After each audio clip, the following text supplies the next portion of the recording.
ouvi-lo. Ó, não entra mais ninguém, gente. Não entra mais ninguém, Diogo, senão não dá. Vamos lá, gente. Perguntas? Vamos lá.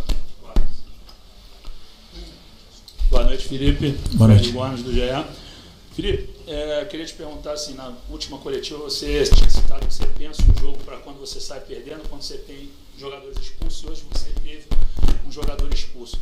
Queria te perguntar por o que você pensou com a entrada do Fabrício Bruno e se já tinha visto alguma coisa semelhante na Europa, quando você jogava de tirar um homem de profundidade, jogar um zagueiro.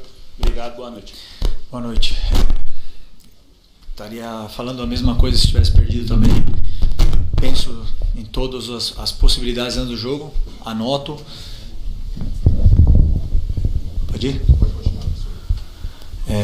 Anoto, planejo, não sempre sai do jeito que a gente espera, não sempre acontece as coisas que a gente vem planejando, mas uma expulsão sempre é prevista e o possível cenário do jogo também. E isso aí, primeiro, muitas experiências que eu vivi, jogando em vários tipos de sistemas diferentes com um a menos, jogando com um a mais, e decidimos rápido porque já estava previsto se isso acontecesse.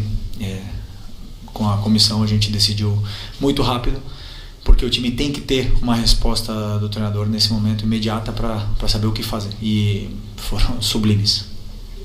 Mas não. Tudo bem? Sidão Marinho da Litoral News. Queria que você falasse um pouco do seu sentimento ali na hora da expulsão do Bruno Henrique. Foi um pensamento muito rápido, até parabéns por isso. Você leu muito bem o jogo na minha visão.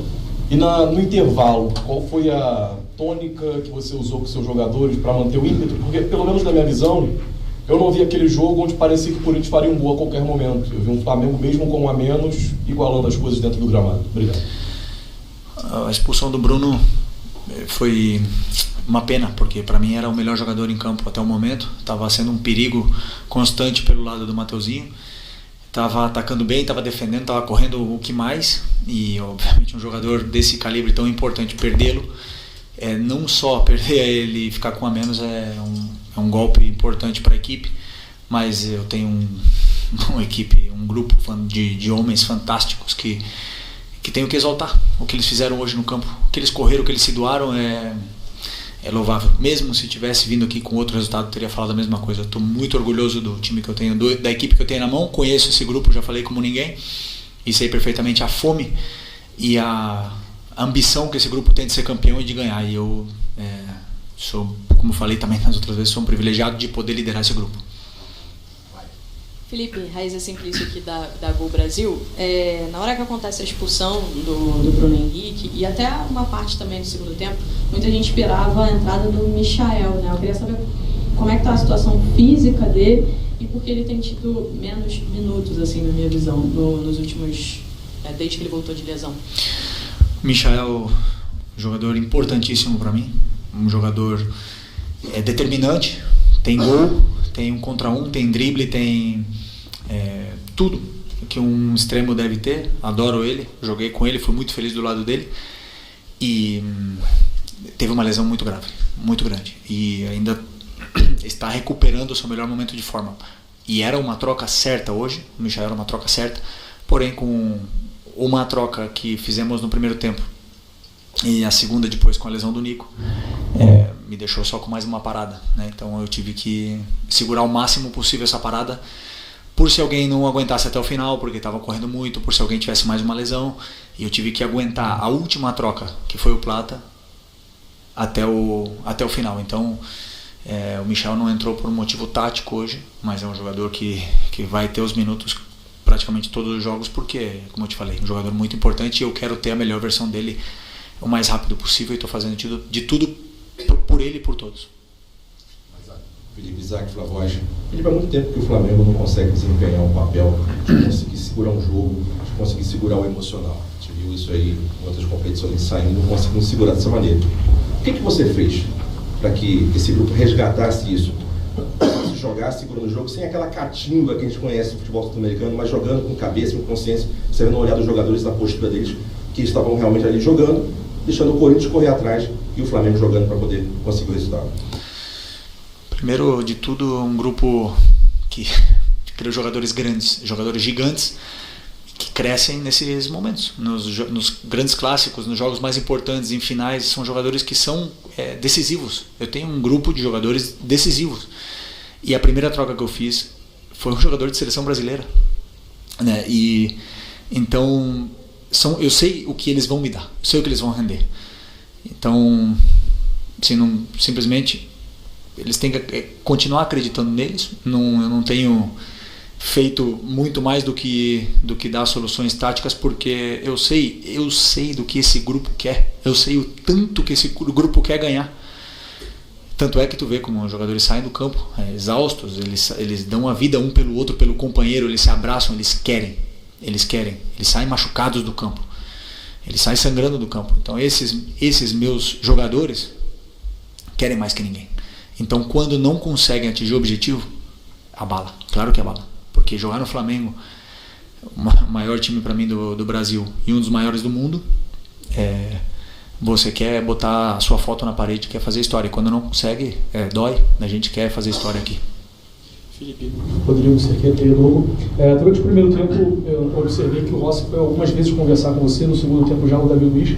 Como é que é essa relação também com os mais experientes? Porque você sempre foi muito falado por ser um técnico dentro de campo, ajudar taticamente treinadores e companheiros. Como é que é essa relação também desses mais experientes que você está tendo agora, de te auxiliar de algum certo modo, conversar sobre características do jogo, talvez até mudanças, enfim? Então, eu, antes do jogo, estudo, faço uma leitura ofensiva, defensiva, todas as fases do jogo, e tomo as minhas decisões, mas eu deixei bem claro para eles, né? Porque eu preciso não é da opinião, senão do que eles estão sentindo, porque eu preciso dar para os jogadores as soluções segundo também a cabeça deles, do que eles querem, o que eles pensam, para a gente poder chegar num termo bom. E eu tenho conversado muito com o Davi tem me apoiado bastante nisso, me dando bastante feedback do que o grupo sente muitas vezes. E não só ele, senão os capitães todos vêm me ajudando muito nesse papel, para depois a decisão é minha, a decisão de como a gente vai jogar, quem vai para o campo, quem é titular, quem é reserva, o sistema que a gente vai jogar, a estrutura, as mudanças táticas, os planos de jogo, tudo sou eu. Então a responsabilidade é minha, mas eu gosto de saber, por exemplo, o Rossi, que fale para mim o que eles estão sentindo, o que precisa naquele campo, porque muitas vezes o treinador não vê tudo, né? Então, por mais que a gente tenha uma comissão, uma equipe gigante, mas é bom saber a sensação do jogador. Felipe, boa noite. Boa noite. Pronto. Essa tosse está brava também, turma. Felipe, o que acontece? Você teve seu primeiro revés na quinta-feira, o Flamengo tendo muito volume no primeiro tempo, infelizmente, dois contra-ataques, tomando ali 2 gols e perdendo para o Fluminense. E aí, a torcida liga um sinal de alerta, começa a se falar muita coisa, você conhece bem o Flamengo, sabe como é que funciona. Queria saber, assim, como é que foi a sexta e o sábado seu com o grupo, para manter o grupo confiante, assim, ó, o Flamengo tem a vantagem, a gente tem que ir lá, tem que jogar. É óbvio que a torcida do Corinthians, por ser um time de massa, vai fazer uma pressão, vai ter tudo aquilo que envolve um jogo desse tamanho. Como é que foi, assim, para você, para manter o grupo confiando e manter o grupo atento nesse jogo? Boa pergunta. Um dia depois do jogo do clássico que a gente perdeu, com certeza deve ter sido uma das piores noites minhas no futebol. A primeira derrota doeu muito. Na manhã seguinte, eu acordei, eu entrei no CT e me animei de novo. E recebi uma mensagem do meu grande amigo René Simões, que parecia que estava dentro do meu cérebro, falando tudo que eu estava sentindo. E tive uma troca com ele dessa primeira derrota como treinador profissional. É uma experiência interessante, dura, mas claro que ia chegar, eu sabia disso. Uma coisa é certa, eu tenho plena certeza do que eu acredito, das minhas convicções, do que é o jogo, das minhas ideias, e eu não vou abrir mão disso. Ganhando ou perdendo, eu vou continuar na linha. Então, quando vocês forem julgar o Flamengo do Felipe, ele é o Flamengo do Felipe, ele não é o Flamengo da opinião da imprensa, ou opinião de um diretor, não. É o que eu penso do futebol, eu não vou abrir mão, ganhando ou perdendo, porque eu penso o futebol dessa forma. Então, eu me animei, claro, contagiar o grupo. Temos que uma oportunidade gigantesca de jogar uma semifinal nesse estádio, nessa atmosfera incrível, e os jogadores obviamente querem ser campeões. Felipe, boa noite. João Paulo Thiago, Jornal Globo. Parabéns pela classificação à final. Você falou da decisão rápida que você e a sua comissão tomaram e tinham que tomar, segundo você, depois da expulsão do Bruno. Eu queria entender um pouco mais qual foi o seu pensamento ali na hora para colocar o Fabrício Bruno em uma linha de 5 no time. O que você pensou do jogo naquela hora? Obrigado. O plano de jogo, né? É uma estratégia onde eu não vou abrir muito, mas assim, o meu pensamento primeiro era proteger a defesa e entregar a bola para o Corinthians, entregar a bola para eles e saber que eles iam ter que criar, porque muitas vezes a gente vai pressionar, corre muitos riscos e eles têm jogadores rápidos na frente. Então, a partir desse momento, entregar a bola para o Corinthians e a gente sabia dos jogadores, das capacidades, por exemplo, que a Arrascaeta tem de não perder a bola, do Gerson não perde a bola, o próprio Eric, que fez um jogo extraordinário e não perde a bola, ou perde pouca bola. Então são jogadores que conseguem segurar e fazer a equipe avançar. Esse foi o meu pensamento. Então, a partir do momento que eles iam forçar alguma jogada, a gente teria jogadores aí para conseguir tirar o time de trás e eventualmente ter chances de gol. Boa noite, Felipe. Gabriel, canal Paparazzo Rubro-Negro. Felipe, no lance do gol anulado, assim que a bola entra, a gente percebeu que o Arrascaeta virou meio que comemorando e apontando para você, como se você tivesse falado alguma coisa para ele antes da cobrança ou em um treino. Queria que você falasse o que rolou nessa comemoração com o Arrascaeta, automaticamente assim que a bola entra, sai apontando para você, como se você tivesse dito, né, que essa jogada ia sair, a bola ia entrar. Obrigado. Uma comemoração normal com um jogador importantíssimo, e como a gente vive tanto o futebol, simplesmente nos demos um abraço ali e comemoramos juntos. Infelizmente, um gol, não sei a linha, não consigo entender muito bem, mas foi anulado. Paciência, correr atrás do resultado. Felipe, Simon do Coluna do Fla. Você já falou sobre a alteração ali, a mudança, a estratégia quando tirou o Gabigol e colocou o Fabrício Bruno, mas a minha pergunta é: o Gabigol tem sido bastante questionado nos últimos jogos, né, que não tinha oportunidade com o Tite antes e está tendo oportunidade novamente com você. Ele virou essa primeira opção pelo mau desempenho dele hoje, ou foi realmente só uma questão estratégica? E como é que tem sido o desempenho dele para você? Essa luz está muito forte, ele não... Desculpa. Aí. O meu time, no meu modelo, eu jogo com 9 profundo, ok? Profundo, que dá profundidade ao time, que ataca o espaço. O Gabi tem essa função no meu modelo de jogo. O atacante, o 9, tem essa função. Pedro machucado, Carlinhos não pode jogar, e que outro jogador ataca melhor o espaço que o Gabriel? Tá no melhor momento dele? Não tá. Todos nós sabemos, não tá. É um jogador que não vai se recuperar nunca? Não sei, depende dele. Ele não foi nada a ver com o jogo que ele estava fazendo, senão com a estratégia que eu tive para o time naquele momento. A primeira opção sempre é tirar o atacante e deixar no campo jogadores que podem aguentar e ser mais resilientes na parte física, né? No caso, ele que tem uma função estratégica de ficar profundo e atacar o espaço. Obviamente que eu precisava deixar o Arrascaeta ali, porque o Arrascaeta é meia e cobre mais o campo do que o Gabriel, então uma questão especificamente estratégica. Aqui, boa noite, Felipe, Vinícius, do canal Vini Rubro Negro. Você já até falou do Arrascaeta, ainda falando do jogador, eu queria saber o que você pensou para o posicionamento dele hoje, porque até mesmo quando o Flamengo ainda tinha 11 em campo, ele parecia jogar um pouco mais ao lado do Gabigol e não tanto como um jogador mais centralizado. E aí, quando o Flamengo ficou com a menos, aí que ele virou mesmo um falso 9, eu queria saber o que você pensou para esse posicionamento dele, se isso foi treinado. Não, o posicionamento não estava correto nesse momento, era uma coisa que eu estava tentando corrigir, né, dele e do Gerson. Eles não estavam bem posicionados do jeito que eu queria, e o posicionamento dele era um pouco mais perto do Bruno, mas ele tem a tendência, né, de ficar mais alto, mas eu acredito que tenha sido pelo número de erros que a gente teve com a bola no começo do jogo, de domínios, de um gramado muito diferente, estava escapando muito a bola do nosso pé.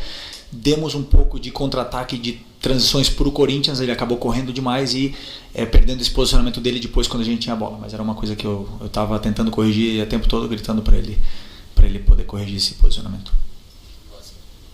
Boa tarde, professor. Boa noite a todos. Professor, o Flamengo é o clube que mais chegou a finais de Copa do Brasil. Eu queria saber qual que é esse segredo, qual que é o emocional para jogar mais uma final. 10 finais. Eu e o Diego Ripa, a gente sempre comentava, né, que o pessoal cobra o título, mas como é difícil chegar todo ano em finais. Como é difícil. Todo mundo quer estar na final. São muitos times que jogam. Todos eles querem estar disputando. E o Flamengo está ali todo ano. Copa do Brasil, Libertadores e Brasileiro. E às vezes até peca por querer ganhar todos, né? É difícil o calendário, mas com o grupo que tem e com o elenco que tem, né? Tirando as lesões, infelizmente, que a gente teve essa temporada, o Flamengo pensa muito grande, né? Então, e como eu repito, não é fácil estar nessas finais. E é o grupo, eu estou completamente tranquilo, porque são jogadores acostumados a jogar finais, são jogadores acostumados a estar ali todo ano brigando, todo ano se exigindo ao máximo, não perdem a fome, não perdem a ambição, ao contrário, querem mais fotos na parede, querem mais história, e aí o emocional fica mais fácil, porque são jogadores que sabem lidar com esse momento. Felipe Luiz, boa noite. Gil Carvalho, Rádio Superando Gigantes Esportes. Eu gostaria de perguntar para você se o Bruno Henrique falou alguma coisa na expulsão, o que ele falou, como estava o sentimento dele naquele momento, porque, é claro, nós estávamos em transmissão e todos sentimos que não foi de propósito, foi um lance casual. E o sentimento dele, não é um jogador violento, deveria estar ali com bastante pesar. Você poderia expressar o que ele te falou, coisa do tipo? Por favor. O Bruno é um cara muito emocional, assim, ele sente muito, né, as derrotas, ele sente muito esses tipos de acontecimentos. Ele sente muito quando o juiz erra também, né? Ele é muito emocional, ele bota pra fora demais. E é um jogador que deixa a alma dele pelo clube. E eu falei pra ele, pode ficar tranquilo que o grupo vai correr pra você, não tenha dúvida disso. O grupo ama o Bruno Henrique, sabe o quanto ele entrega tudo que ele tem pelo grupo e pelo clube, sempre. E foi uma pena, porque a expulsão é justa, mas nem tudo foi justo nesse jogo. Nem tudo foi justo. Vai. As últimas duas. Felipe, boa noite. Descendo para cá para a coletiva com dois amigos cronistas, um deles disse que você, discípulo do Jorge Jesus, teve uma tarde de Diego Simeone. Isso me levou a duas referências, né? Uma, que em 2020, o Jorge Jesus, o Flamengo chegou a ter um jogador expulso e teve que trabalhar com essa desvantagem e foi até superior tecnicamente ao adversário, mesmo tendo um jogador a menos. E o Simeone, que muitas vezes costuma sofrer, entre aspas, mas consegue ensinar o seu time a sofrer. Queria que você falasse a respeito dessas duas referências. Bom, aquele jogo com o Jorge Jesus, a gente foi praticamente a mesma coisa. Contra o Independente Del Valle, temos a bola para eles, esperamos nosso momento de atacar e no Maracanã foi um show aquele jogo, né? Hoje era muito difícil, um jogo muito complicado, num estádio muito difícil de jogar, num gramado muito rápido, o adversário com todas as vantagens. Então, como eu falei antes na outra pergunta, tenho muitas experiências jogando com a menos, tenho muitas experiências jogando com 2 a menos e com jogadores a mais também. Então acho que estou aqui agora falando com resultado positivo na minha frente, mas a decisão que a gente tomou foi firme, convicta. Como eu falei para vocês, eu tenho convicção do que eu faço. Nem sempre vai dar certo, nem sempre vai ser o caminho certo, mas o que eu falo, esses jogadores, eles acreditam tanto, né, e querem tanto que acabam fazendo acontecer. Professor, última da coletiva. Boa noite, Felipe. Ângelo Furtado, Time Web Sport. Felipe, aos 26 do segundo tempo, houve um toque de bola na mão do Garro, né? E aí o Daronco, ele foi e falou que o Gerson estava voltando de um impedimento. Queria saber qual foi a tua análise ali na beira do campo, se foi pênalti, se não foi, a sua análise aqui. Eu não vi ainda, confesso que eu não vi ainda nenhum lance desses e não gosto de falar de arbitragem. Eu não vou falar do Daronco, adoro o Daronco, adoro ele. Mas só a única coisa que eu peço é que respeitem o Flamengo. Porque o que eu sinto, já sentia como jogador e como treinador, é que, ou você é com o Flamengo, ou você é contra o Flamengo, todos os outros clubes, Então é mais fácil sempre ir contra o Flamengo. Sempre é mais fácil ir contra o Flamengo. E se o VAR tem uma dúvida, é contra o Flamengo.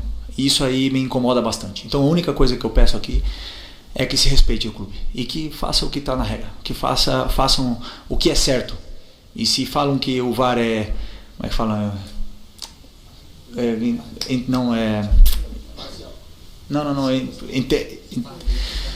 Intercepta o menos possível o jogo, né? Intervém o menos possível. Isso, intervenção mínima. Sigam a regra, por favor. Chega lá na televisão e olha o que está acontecendo realmente. Não se manipulem pelo que estão falando lá em cima. Os árbitros são